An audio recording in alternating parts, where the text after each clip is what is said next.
আজকে আমি আমার মেয়ে ও আমার জেকির জন্য তরমুজ নিয়ে এলাম।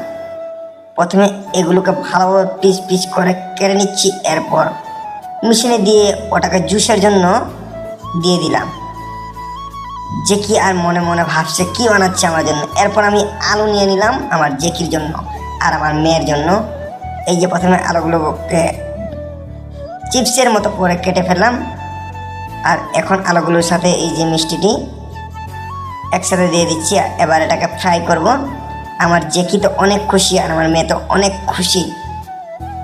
এখন হয়ে গেছে, গরম হয়ে গেছে। এখন আমি জেকি দিয়ে টেস্ট করাবো, দেখি ও খাই কিনা। প্রথমে তরমুজের জুসটি দিয়ে দিলাম। এখন আমার মেয়ে তো খুব খুশি। এই যে জেকির সামনে আমি নিয়ে যাচ্ছি, এই খেয়ে ফেলেছে। ও তখন পুরো খুশি, ও তো টেস্টি পেয়ে গিয়েছে আর ও একবারে একদম খুশি হয়ে গিয়েছে।